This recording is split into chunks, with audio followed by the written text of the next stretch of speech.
버려야 할 것들과 붙잡아야 할 것들, 이런 제목으로 주의 말씀 함께 나누겠습니다. 예수를 영접하고 구원받은 자의 삶 속에는 마음속에 누구나 다 한 가지 부담을 갖고 있습니다. 그 부담이 뭐냐면 어떻게 신자답게 살까, 어떻게 그리스도인답게 살아야 되나 하는 데한 부담은 누구나 다 갖게 될 것입니다. 그런데 무엇이 크리스찬다운 삶인가에 대한 해답은 다 다릅니다. 대부분의 교회에 다니는 사람들 마음속에는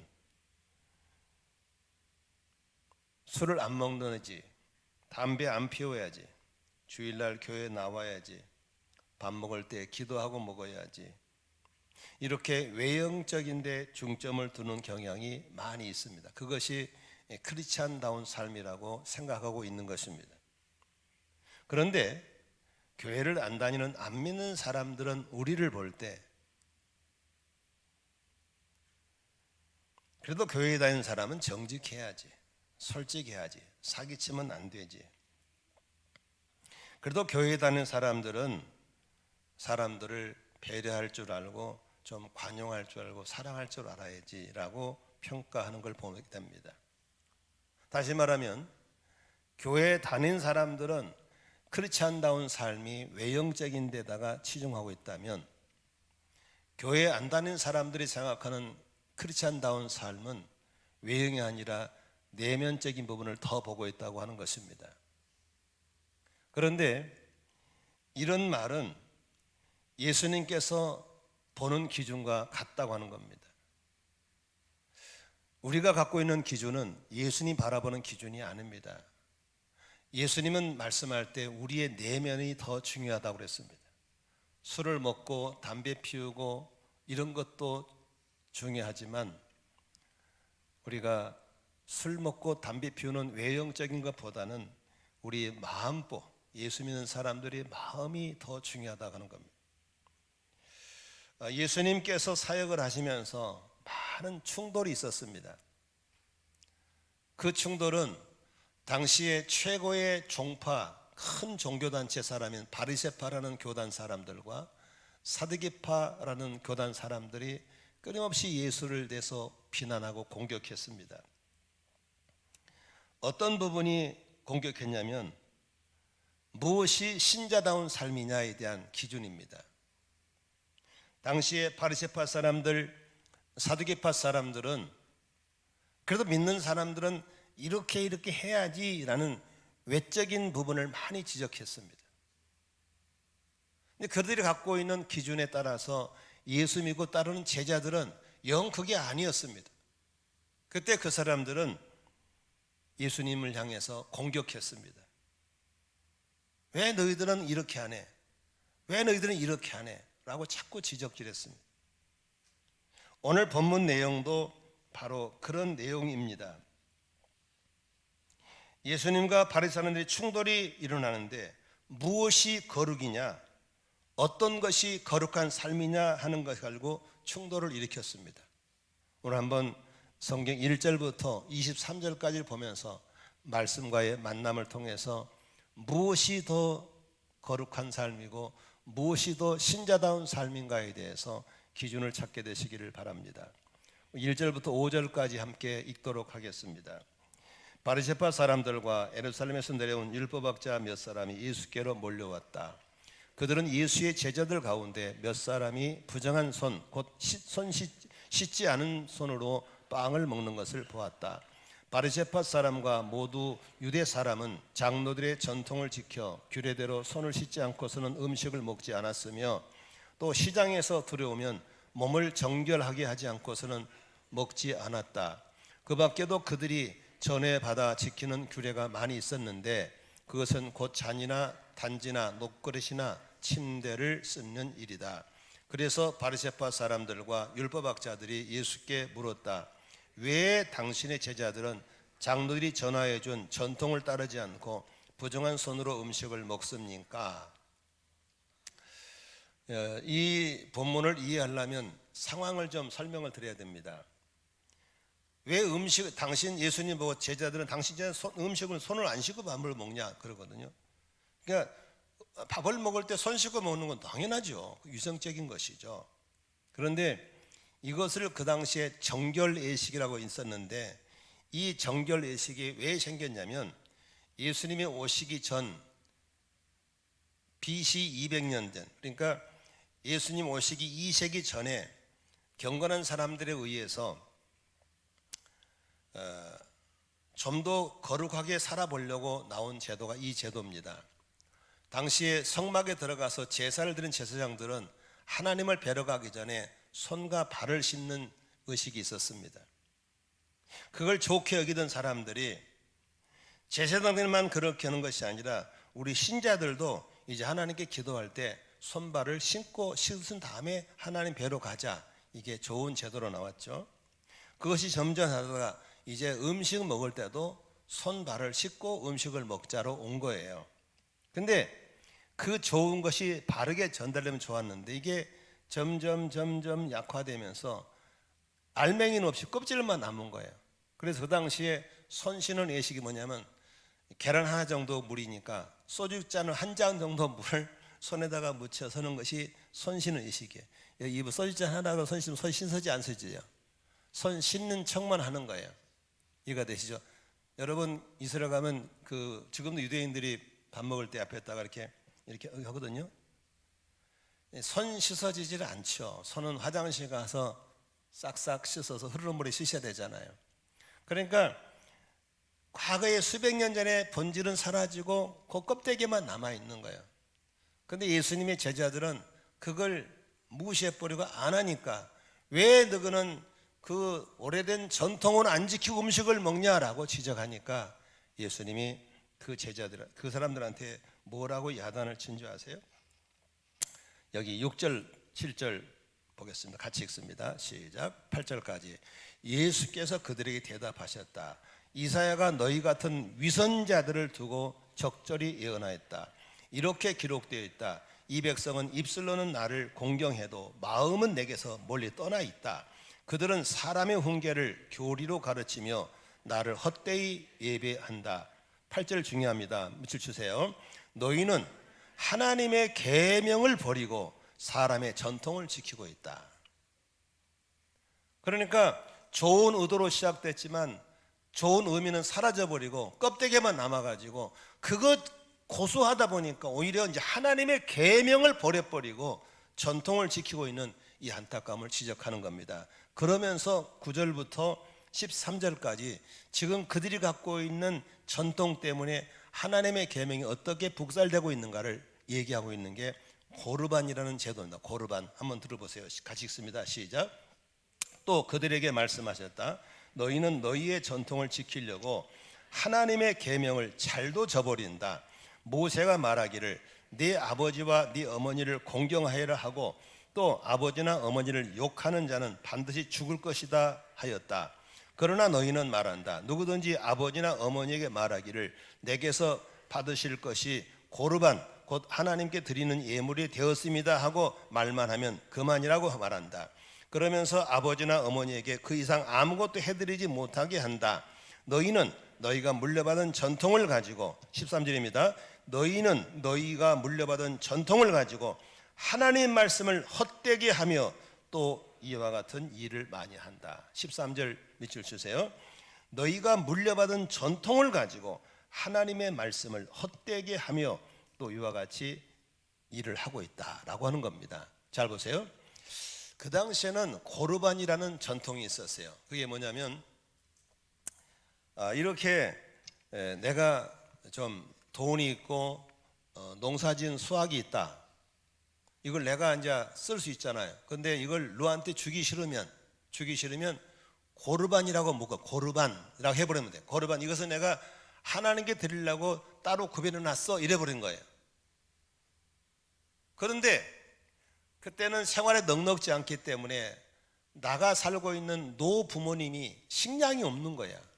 그러면 야 너 창고에 쌀이 있잖아, 밀가루 있잖아, 가서 부모님이 갖다 드려. 지금 거기 쌀 떨어졌어. 그러면 드려야 되는데 부모님과 갈등 있는 놈들은 주기 싫으니까 고르반 했는데요. 그래요. 뭐라고? 고르반.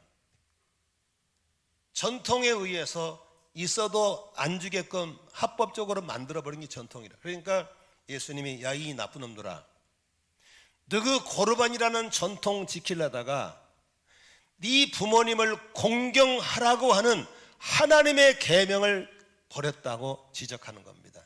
인정하시면 아멘 하십시오. 제가 이 짧은 시간에 설명을 잘했나 모르겠어요. 아직까지 먼 산 보신 분들은 죄송합니다. 다시 들어보세요. 집에 가서. 그러면 우리들의 삶 속에도 이런 전통에 묶인 게 있을 수 있는 거예요. 그러면 오늘 어떤 전통이라도 버릴 건 버려야 살게 된다는 것입니다. 그러면 전통을 어떤 걸 버려야 되는가, 어떨 때 버려야 되는가를 좀 들어보십시오. 첫째, 하나님의 말씀에 어긋난 전통은 과감하게 버릴 수 있어야 될 줄로 믿습니다.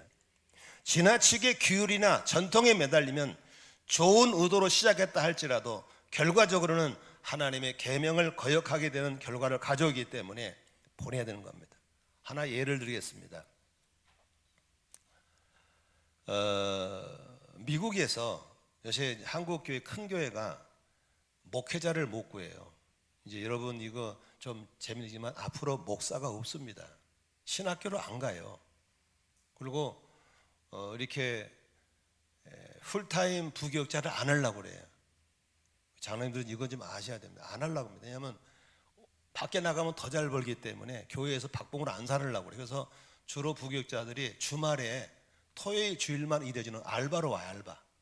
그러니까 알바 목사는 많아도 없어요. 우리 교회 같은 경우는 이제 없습니다. 내가 이걸 왜냐면 장로님들이 알고나 있으라고 얘기해 주는 거예요.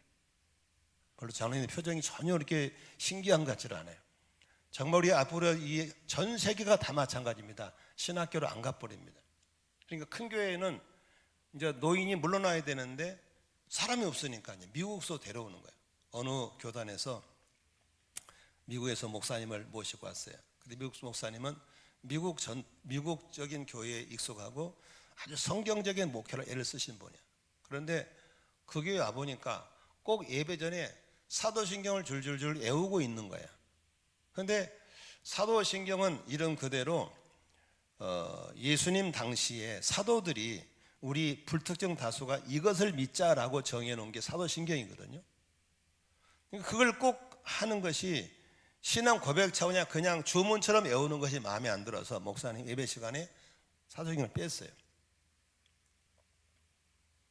그러니까 그 교회에 힘 있는 중직자 몇 사람이서 입방안을 찢는 거예요. 그렇지 않아도 새로운 게 마음에 안 들었는데 이걸 어떻게 쫓아낼까? 사도신경을 빼버렸다고. 우리가 수십 년 동안 예배드리면서 했던 걸 뺐다고. 가짜 목사라는 둥, 하여간 특집을 잡고 거룩하지 않다는 둥, 신학을 잘못했다는 둥 하면서 결국 그 목사님을 괴롭혔어요. 뭉치 다니면서. 사도신경 뺐다고. 목사님이 교회를 떠나버렸어요. 여러분 예배 시간에 사도신경 해라는 법이 있어요 없어요? 지금 전통이 묶여서 말을 못하죠. 예배 시간에 사도신경 해야 돼 안 해야 돼요? 해도 되고 안 해도 되는 거예요. 차라리 주기도문은 예수님이 가르쳤으니까 해야 돼. 그러나 사도신경은 성경에 없는 거예요. 그런데 우리 교회는 했으니까 이거 빼면 안 돼라는 전통. 여러분 사도신경 안 한 게 많습니다. 우리는 하지만 우리 언젠가 뺄 확률도 있습니다. 그러나 이 목사님은 아무 잘못 성경대로 하다가 쫓겨남 받는, 전통을 고수하다가 좋은 목자를 내보내버리는 이런 비참한 일이 있는 겁니다. 우리는 끊임없이 성경적이 않는 것에 매어서 생명을 잃지 않기를 바랍니다. 제가 이런 적이 있었습니다. 여의도 순복음교회 교구장을 할 때 37번 버스 상진운수라고 있죠. 서울 사시면 기억나죠. 상진운수에 안내양들이 모여서 예배를 드리는데 제가 강사로 갔어요. 이 안내양 선배 언니가 사회를 보더라고요. 한참 예배를 진행하다가 여러분 죄송해요. 제가 경험이 없어가 사도신경 깜빡 잊어버리고 안 했네요. 다시 시작합니다. 그래가지고 예배를 진행하다 다시 시작하는 거예요. 사도신경 빼버렸다고. 그러니까 속으로 그냥 해. 이러고 싶으면 굴뚝같이 하지만 강사라도 못했어요. 사도신경 빠져도 예배됩니다. 빨리 아멘 하세요. 이거 생각을 바꿔야 돼. 무슨 예배 시간에 사도신경 해라는 법이 있어요 없어요? 없는 거예요. 성경이 없습니다. 그건 전통이에요. 그래도 우리 다른 교회에서 예배 드릴 때 사도신경 안 한다고 은혜가 안 된다, 그런 말 하면 전통이 묶인 사람입니다. 아, 여기는 안 하는가 보다, 하나 보다 라고 넘어갈 수 있기를 바랍니다. 두 번째, 예배 시간에 손뼉 친다 안 친다, 아니, 손뼉을 칠 수도 있고 안 칠 수 있는 것이, 친다고 이단이고 안 친다고 이단이라고. 여러분, 이단이 아무나 되는 게 아닙니다. 그러므로 성경에 어긋나지 않으면 치는 데 가면 쳐주면 되고 안 치면 되는 것을 믿으시기 바랍니다. 우리는 꼭 쳐야만 돼, 치면 안 돼, 이런 것은 다 전통이라는 사실을 아셔야 됩니다. 언제 전통을 버려야 되느냐? 하나님의 말씀과 상치될 때는 과감하게 버릴 수 있는 교회가 되시기를 바랍니다.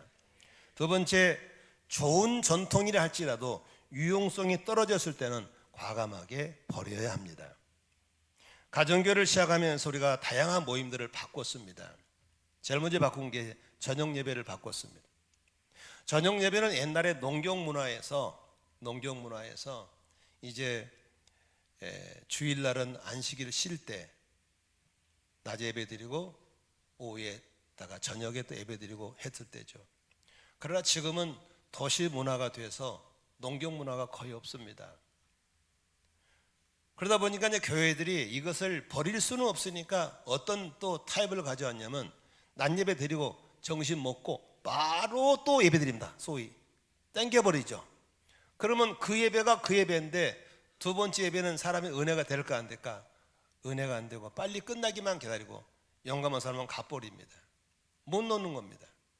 그래서 제가 과감하게 결단했습니다. 집에 가세요. 가셔서 바쁜 문화 속에서 주일날 저녁만큼은 가족끼리 밥도 먹고 교제도 하고 가족 목장을 하십시오라고 풀어놨습니다. 그래서 정말 신실한 가정들은 주말 저녁에 가족 목장 한 데가 있는데 이때다 싶어서 도망가고 돌아다니는 사람이 있습니다. 어쩔 수 없습니다.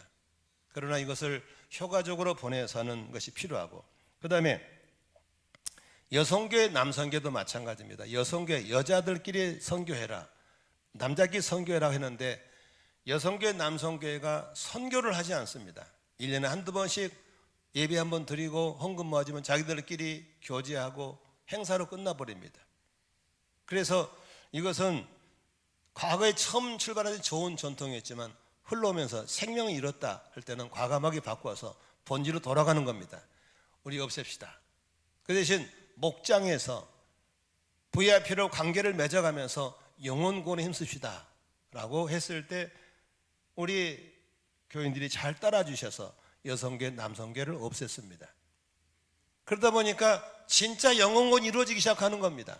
그래서 지금까지 매년 출석교인의 5%, 7% 정도가 세례를 주는 역사가 일어나고, 금년 6월까지 전반기에 5명의 영혼을 세례를 주는 역사가 일어나게 된 줄로 믿습니다. 그 다음에 또 어떤 게 있었습니까? 새벽 기도의 변화입니다. 이건 정말 힘들었습니다. 계속 새벽 기도를 해왔는데 이제 성도들의 문화가 이제 새벽 기도를 나오기가 쉽지 않는 문화가 돼버렸어요. 그러다 보니까 다른 교인들 몇 사람하고 우리 교인들 한 몇 명만이니까 되니까 새벽 기도가 안 되는 거예요. 그래서 이제 하나 그럴 바에는 각자의 시간을 열어도 새벽 기도회는 없애도록 새벽 기도 시간을 넓혀놔서 자기들이 출근 시간에 맞춰서 기도를 하자. 그래서 5시 반부터 8시 반까지 3시간 동안에 자기들 필요한 때 와서 기도하도록 만들어지고, 그래도 못 오신 분들은 영역별로 기도에 들어가서 기도하게 하자 했더니 훨씬 많은 사람들이 기도에 참여하는 열매가 맺어지고 있는 걸 보게 되는 것입니다. 이런 걸 보면서도 우리는 끊임없이 좋은 전통이었지만 시대에 유용하지 않으면 과감하게 버릴 줄 아는 것도 필요한 걸 믿으시기 바랍니다. 성가대도 마찬가지입니다. 사실 우리 성가대원들에게 정말 제가 미안한 마음이 있습니다. 교회 숫자가 많지 않기 때문에 할 일은 많는데 노래 좋아하시는 분이 중재가 들어가 버리면 안 되는 거예요. 꼭 중요한 일을 하면 성가대 연습한다고 앉아 있는 거예요. 이건 아니다. 우선 더 급한 게 영혼구원이고 더 급한 게 신약교를 회복하는 거니까 우리 그것부터 하고 좀 교회인 늘어서 일꾼이 생기면 그때 성가대 하자라고 했을 때 대부분의 성가대원들이 잘 받아줘서 잘 넘어갔어요. 아무튼 이렇게 우리는 끊임없이 좋은 전통일지라도 그 시대의 유용성이 떨어졌을 때는 과감하게 버릴 줄 아는 아름다운 교회. 할렐루야. 저는 그런 면에서 우리 장로님들과 권사님들 또 우리 오래 교회를 섬기신 분들 너무너무 고맙게 생각하고 있습니다. 정말 이게 받아진다는 게 쉬운 게 아니거든요. 전통에 매일 때가 참 맞는데 그래도 성경적이 않을 때는 그래도 유용성이 떨어질 때는 과감하게 버릴 줄 아는 자가 돼야 될 줄로 믿습니다. 앞으로도 마찬가지입니다. 지금이 좋기는 좋지만 더 효과적인 방법이 나올 때는 언제든지 우리가 성경을 벗어나지 않는 범위에서는 전통을 버리고 돌아가야 될 줄로 믿습니다. 이번에 청주에 가봤더니 청주 그 교회는 앞에 나와 있는 분은 담임 목사 한 명밖에 없어요. 왜 성가대 없어요? 왜 찬양팀 안 나와? 찬양팀을 안 내보내는 거야. 왜? 나와 보니까 은혜가 안 돼, 이 사람들이. 나와서 소리만 하는 게 아니고 삶으로 모습으로 예배를 해야 되는데 못 나오게 하는 거예요. 그리고 우리 찬양들에 대해 경고합니다. 헌신이 있어야 됩니다. 연습 안 했다가 여기 와가지고 즉석에서 연습해가지고 하는 거 하지 마세요. 그건 은혜가 안 됩니다. 성도들이 예배로 왔는데 자기 연습하고 있어. 그건 안 되는 겁니다. 헌신해서 내가 여기서 삶으로 예배하는 것을 흘러보내는 찬양단이 돼야 될 줄로 믿습니다. 바쁘지가 안 하다가 여기 사람들 왔는데 자기들끼리 연습하고 있어. 그리고 또 해. 그건 아니야. 끊임없이 좋은 전통일지라도 유용하지 않은 끊임없이 바꿔나가는 개혁하는 교회가 돼야 될 줄로 믿습니다. 이제 앞으로 메시지 전환 방법이 바뀌어야 됩니다. 이렇게 목사님 설교를 듣고 이것도 좋지만 더 효과적인 방법으로 전할 수 있다면 연극을 동원하기도 하고 뮤지컬을 동원하기도 하고 칸탄타를 동원하기도 하고 다양한 방법으로 주의 메시지를 전하는 그런 변화를 우리가 가져가야 될 줄로 믿으시기 바랍니다. 아멘. 요새는 뭐 미스미디어가 발달해가지고 목사님 설교를 이 뒤에 배경으로 잘 도와준 데가 많습니다. 정말 다양합니다. 그러므로 과거의 전통에 묶여서 꼼짝 못하는 것이 아니라 성경적이지 않고 지금 시대에 유용성이 떨어졌을 때는 과감히 바꿔나가는 그런 우리 교회가 돼야 될 줄로 믿습니다. 그래야만 우리가 주의 마음을 수용하고 시대를 감당하는 교회가 될 걸 믿으시기를 바랍니다. 그렇다면 참된 거룩은 어디서 나오는가 한번 생각해 보겠습니다. 예수님께서 제자들을 이렇게 심하게 나무라신 후에 제자들이 정결의식을 해야 음식을 먹는 것에 대한 설명을 합니다. 14, 16절 같이 보겠습니다. 시작. 예수께 다시 무리를 가까이 부르시고서 그들에게 말씀하셨다. 너희는 모두 내 말을 듣고 깨달으라. 무엇이든지 사람 밖에서 사람 안으로 들어가서는 것으로서 사람을 더럽힌 것이 아무것도 없다. 사람이 나오는 것이 사람을 더럽힌다. 16절을 밑줄치세요. 무엇이 사람을 더럽게 만드냐? 사람의 입으로 들어가는 게 더럽게 하는 오물이 아니라 사람이 나오는 것이 사람을 더럽게 한다. 나오는 것이. 이 말을 제자들이 못 알아듣는 거예요. 그래서 17절에 보니까 제자들이 예수님께 물어보면 조금 전에 그 비유가 무슨 소리입니까? 라고 묻습니다. 그때 18절부터 한번 23절까지 같이 읽습니다. 18절부터 시작. 예수께서 그들에게 말씀하셨다. 너희도 아직도 깨닫지 못하느냐? 밖에 몸속으로 들어가는 것이 사람을 더럽히지 못한다는 것을 알지 못하느냐? 밖에 사람 안으로 들어가는 것은 무엇이든지 사람의 마음속으로 들어가지 않고 뱃속으로 들어가 뒤로 나가기 때문이다. 예수께서는 이런 말씀을 하여 모든 음식은 깨끗하다고 하셨다. 또 그들에게 말씀하셨다. 사람에게 나오는 것 20절입니다. 20절 22절까지 시작. 사람에게서 나오는 것 그것이 사람을 더럽게 한다.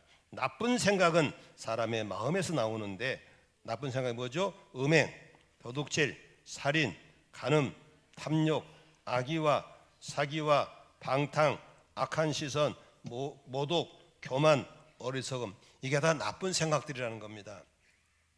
그런데 23절에 이런 악한 것들이 속에서 나와서 사람을 더럽힌다 그랬습니다. 자, 여기 보세요. 거룩한 성도 되기를 원하시면 한번 아멘 하십시다. 신자답게 살기를 원하시면 한번 아멘. 그 거룩함과 신자다운 삶은, 잘 보세요, 우리가 갖고 있는 외적인 데서 나오는 것은 아니라는 겁니다. 예수님이 말씀하신 거룩함은 밖에 있는 게 아니고 안에서 나와야 되는데, 우리 속에서 뭐가 나옵니까? 나쁜 게 자꾸 나오는 거예요. 나쁜 게. 무슨 나쁜 생각이 자꾸 나온 거예요. 그 나쁜 생각들이 뭐냐면, 여기 보세요. 21절에 음행, 도둑질, 살인, 간음, 탐욕, 악의, 사기, 방탕, 악한 시선, 모독, 교만, 어리석음, 이런 것들이 끊임없이 우리 속에서 나오는 거예요. 그러므로 어떻게 해야 성도답게 살 것이냐? 끊임없이 나오는 이 나쁜 생각들을 다스리지 못하면 절대로 신자답게 살 수가 없다고 하는 것입니다. 바리새인들처럼 손을 씻는 예식, 발을 씻는 예식, 치렁치렁한 종교적인 옷을 입고 다닌다고 거룩해지는 게 아니라는 겁니다. 믿으시면 아멘 합시다. 우리 속에서 나오는 솟아오르는 이 나쁜 생각들을 다스리지 못하면 절대로 좋은 신자가 될 수 없다고 하는 것입니다. 그렇다면 우리 속에서 끊임없이 솟아오르는 나쁜 생각을 어떻게 다스릴 수 있을까? 어떤 종교에서는 나쁜 생각을 다스리기 위해서 노력을 해라 라고 가르칩니다. 노력을 해라. 또 돌을 닦아라. 또 비워내라. 이런 가르침들을 많이 주고 있습니다. 여러분 한번 보세요. 여러분이 날마다 순간순간 솟아오르는 나쁜 생각들을 노력한다고 없애지던가요? 비운다고 비워지던가요? 안 됩니다. 오히려 나쁜 생각을 지우려고 노력하면 할수록 더 생각나요. 미운 사람을 안 미워지게 하려고 노력하면 더 미워요. 더 성질나. 오히려 그걸 꽉 누르고 있으면 이 스프링이 누른 것처럼 튀면은요 확 튀어나와 버려요. 요새는 뉴스를 보면 별 또라이가 다 있습니다. 뭐 돌려차기 성폭행, 뭐 난 아직 기자들도 희한한 무슨 뭐 또래 살인, 사람 죽이는 연습, 이게 다 이 속에 솟아올라는 독버섯 같은 것들을 다스리지 못하게 나오는 사회적인 병인 걸 볼 수 있는 것입니다. 그럼 여러분 잡힌 사람만 잘못입니까? 그럼 안 잡히면 괜찮습니까? 이 사회가 총체적으로 병들어 버렸기 때문에 언제 어디서 터질지를 모르는 거예요. 그런 사람과 사는 우리 속에도 나쁜 생각이 거의 다 자리 잡고 있는 거예요. 여기 보세요. 이게 돌멩이거든요. 이거 던지면 땅에 떨어지 안 떨어져요? 에? 대답 안 하면 던져볼까요? 떨어지지 안 떨어져요? 왜 떨어지는지 아시죠? 이게 중력의 법칙으로 무거운 건 밑으로 당기게 되어 있습니다. 이건 바꿀 수가 없어요. 그런데 잘 보세요. 이만한 무게의 새가 날개를 쫙 펴서 쫙 날아가면 떨어지지 안 떨어져요? 에? 왜 안 떨어져요? 중력의 법칙을 다스리는 날개가 있기 때문에 안 떨어지는 겁니다.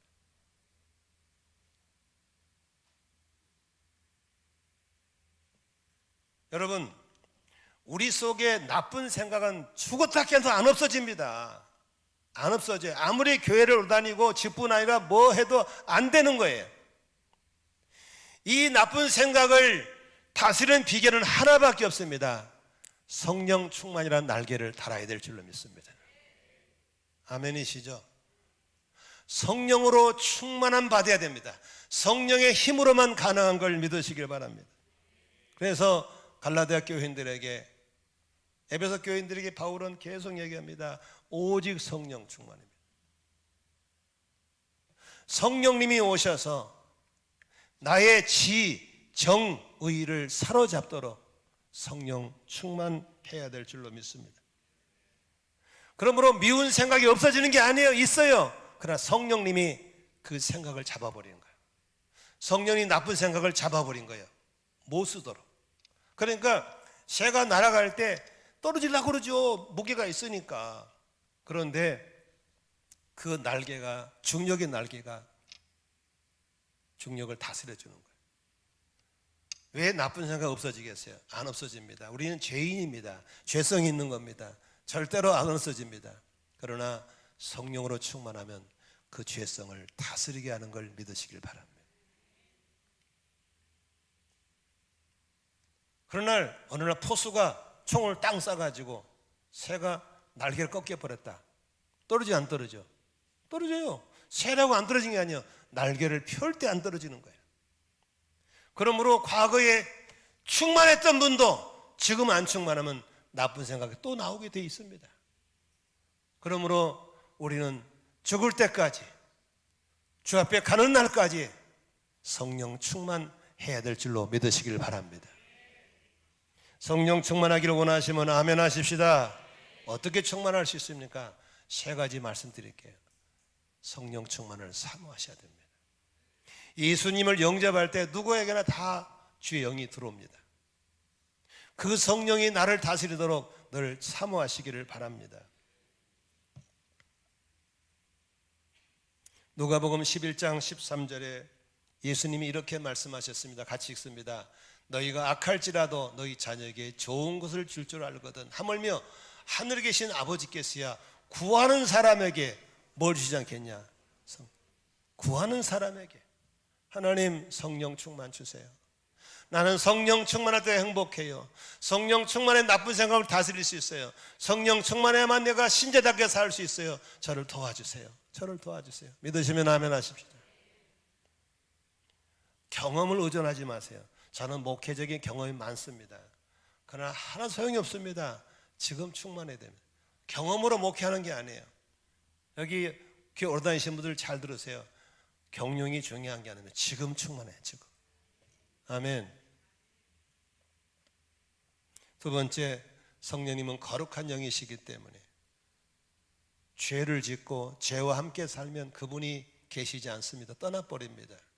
그러므로 언제나 성령과 동행하시려면 그분의 거룩함을 잘 받을 수 있도록 죄를 회개하고 죄 용서를 받으시고 늘 죄와 싸우시기를 주의 이름으로 축원합니다.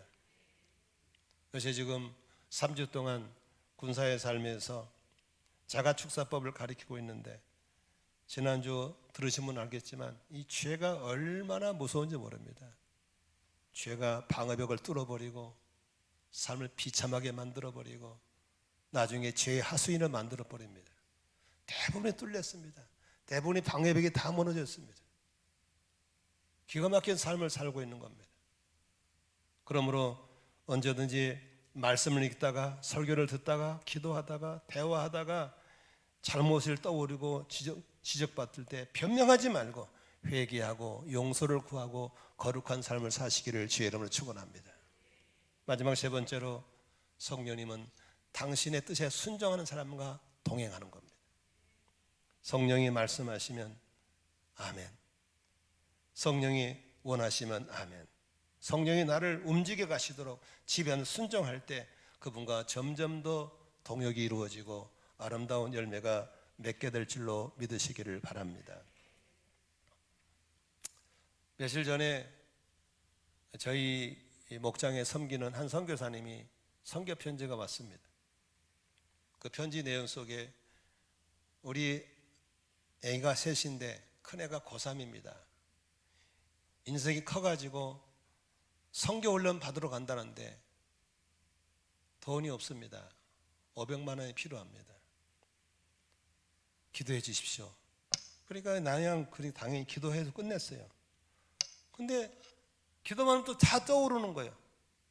도와주라고. 그러면 돈 도와달라 그러면 순간적으로 쓸 것이 뭐 생각나잖아요. 근데 자꾸 생각나. 아, 주님이 하란가 보다. 그래서 이번 UPM에서 제가 하는 선교단체에 딱 얘기해서 일부분을 보내주기로 순종해. 갑자기 밤에 막 기쁨이 몰려오는 거야. 왜? 뜻에 순종하면 기쁨을 주실 줄로 믿습니다.